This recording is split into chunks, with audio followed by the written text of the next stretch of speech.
আসসালামু আলাইকুম। লিঙ্কডিনে একটা নিউজ দেখলাম যে ব্যাংক কর্মকর্তা অনলাইনে উপার্জন করতে গিয়ে 10 দিনে 1 কোটি টাকা লস করেছে। মানে বিষয়টা চিন্তা করা যায় যে একজন ব্যাংক কর্মকর্তা সে 10 দিনে 1 কোটি টাকা লস করেছে অনলাইনে উপার্জন করতে গিয়ে। সেগুলো তো ট্রাফে করেছিল, ফাঁদে পড়েছিল। এটা হচ্ছে আমি লিঙ্কডিনে দেখেছি, বাট যাকে দেখেছি, যার নিউজ দেখেছি, এটা আমি জানি না এক্স্যাক্টলি কী ঘটেছে। But I have a real experience. আমি যখন এসএটিভিতে জব করতাম তখন হচ্ছে আমার রিপোর্টিং বস ছিল এক ভদ্রলোক, ওনার নাম ছিল হচ্ছে, আচ্ছা নামটা এখানে স্কিপ করে যাই, যা হোক। তো উনি একদিন রিসেন্টলি আমাকে ফোন করলো, ফোন করে বলল যে জরুরি ভিত্তিক তোমার সাথে একটু কথা বলা লাগবে, তুমি কি ফ্রি আছো কিনা? আমি বললাম হ্যাঁ ভাই ফ্রি আছি, বলেন, সমস্যা নাই। তো উনি বললো যে তোমার ভাবি তো একটু প্রবলেমে পড়ে গেছে, তোমার ভাবিকে একটু হেল্প করো। আমি বললাম কী ধরনের প্রবলেম? বলছে তোমার ভাবিকে তোমার নাম্বার দিতেছি, তোমার ভাবি তোমাকে ফোন দেবে, তো ওনার সাথে তুমি একটু ডিসকাস করো।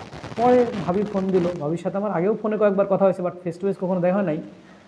তো ফোন দিয়ে কথাবার্তা যখন বললো, বলাটার পরে দেখলাম সে কয়েক লক্ষ টাকা অলরেডি ট্র্যাপে পড়ে অনলাইনে উপার্জনের নামে লস করেছে। তো এখন ফাইনালি বিষয়টা যেটা দাঁড়ালো সেটা হচ্ছে মানুষ এটা কেন করতেছে? এটা করতেছে হচ্ছে মানুষ লোভে পড়ে।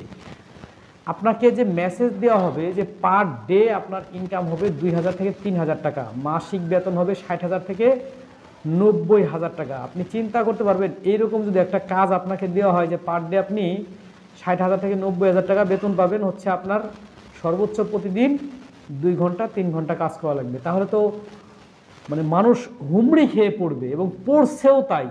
এবং এর পরে যে ঘটনা ঘটতেছে সেইটা হইতেছে সবচেয়ে মারাত্মক ঘটনা, যে এই যত টাকা ইনভেস্ট করতেছে সমস্ত টাকাই জলে চলে যাচ্ছে, বা সমস্ত টাকাই একেবারে নিখোঁজ হয়ে যাচ্ছে। সে আর কোনো টাকা ফেরত পাচ্ছে না, সে কোনো তথ্য পাচ্ছে না, কোথায় তার টাকা যাচ্ছে, কিভাবে যাচ্ছে।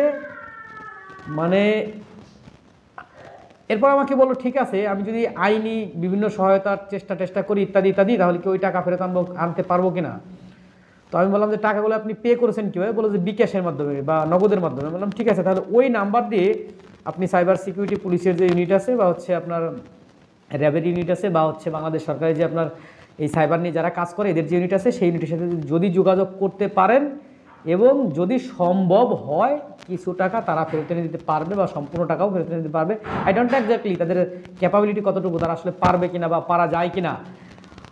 বাট সিস্টেমটা দেখেন, এই অনলাইনে উপার্জনের নামে, ফ্রিল্যান্সিংয়ের নামে, অনলাইনে আর্নিংয়ের নামে, অনলাইন জবের নামে কি পরিমাণ প্রতারণা চলতেছে আপনি চিন্তা করতে পারবেন না। যারা ইনফ্লুয়েন্সার, বড় মাপের ইনফ্লুয়েন্সার, 10 মিলিয়ন 15 মিলিয়ন যাদের হচ্ছে ফলোয়ার আছে, লাইক আছে, এই সমস্ত লোকের আমি যেমন কথা বলতেছি এরকম কথাটা ভিডিও করে, এবং এই কথার পিছনে হচ্ছে এই ভয়েস চেঞ্জ করে দিয়ে অন্য ভয়েস দিয়ে বিজ্ঞাপন দিচ্ছে যে এইটা চলবে, এটা করা যাবে, এটা হবে, এখানে এটা হচ্ছে জোয়ানা, এটা হচ্ছে হ্যান্না ত্যান্না ইত্যাদি ইত্যাদি। আলটিমেটলি দিন শেষে তারা কী হচ্ছে? প্রতারিত হচ্ছে। তো আই থিঙ্ক অনলাইনে এই যারা ওয়েব ডেভেলপমেন্ট বা ডিজিটাল মার্কেটিং নিয়ে ভিডিও দেয়, কেউ এই বিষয়গুলো বলে না প্রতারণা নিয়ে। তো আমি মনে হয় বেশ কিছু ভিডিওতেই বলেছি এই প্রতারণাগুলো নিয়ে। তো আসলে আমাদের যে গভর্নমেন্ট সিস্টেম, সেটা তারা যদি চেষ্টা করতো, এই প্রতারণা ধরার কোনো ব্যাপার না, বাট তারা আসলে কতটুকু চেষ্টা করতেছে, বা আসলে তাদের নজরে যাচ্ছে কি না। দেখা গেল তাদের নজরেই যাচ্ছে না, তাহলে তারা আসলে ধরবে কীভাবে? তো এইটা আসলে আমাদের নিজেদের সতর্ক হওয়া উচিত। যে সে আমাকে বলল যে 90,000 টাকা পার ডে বেতন, পার মান্থ বেতন দিবে, কিন্তু আমার কাছে কেন 700 টাকা চাচ্ছে বা 800 টাকা চাচ্ছে, আমার কাছে কেন 1,000 টাকা চাচ্ছে? এইটা আমাদের মিনিমাম যে একটা কমন সেন্সের বিষয়, এই কমন সেন্স থাকলে আমরা বুঝতে পারি এবং সেই জায়গা থেকে আমরা এর সমাধান করতে পারবো। বাট কোয়েশ্চেন হচ্ছে এর সমাধান করার কোনো চেষ্টা আমাদের আছে কিনা? একেবারেই নাই। আমরা এই বিষয়ে একেবারেই দুর্বল। আমরা হচ্ছে শুধু পয়সার কথা শুনলেই সেখানে পাগল হয়ে যাব। সেটা বৈধ অবৈধ, কীভাবে দিচ্ছে, কেন দিচ্ছে, কিচ্ছু আমরা জানার চেষ্টা করব না। That's why we have to loss our money. আমাদেরকে আমাদের টাকা, যে সেই টাকা নষ্ট করতে হবে বা ক্ষতি করতে হবে। তো মূল উদ্দেশ্য হচ্ছে আপনারা যেখানেই অনলাইন উপার্জন বা আয় দেখেন না কেন, একটু যাচাই বাছাই করে নেবেন। আর সবচেয়ে বড় কথা হচ্ছে আমার এই দীর্ঘ 12-13 বছরের ফ্রিল্যান্সিং ক্যারিয়ারে বা ফ্রিল্যান্সিং যে এক্সপিরিয়েন্সে আমি কখনোই কাউকেই টাকা দেওয়া বা টাকা চাওয়া দেখিনি। যে ক্লায়েন্ট বলে যে তোমাকে 50 টাকা ইনভেস্ট করতে হবে, আমি দেখেছি, যখনই দেখেছি তখনই বুঝেছি যে এটা ফ্রড।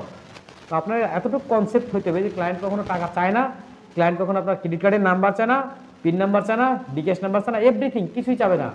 ক্লায়েন্ট হচ্ছে আপনাকে দিয়ে কাজ করাবে, টাকা দিবে আপনাকে। সে কেন টাকা চাবে, ডিপোজিট মানি কেন চাবে? এগুলো টোটালি ফ্রড, বাটপাড়ি, চিটারি। সুতরাং এই বিষয়গুলো থেকে আপনারা একটু সতর্ক থাকবেন। Thank you so much for watching this video.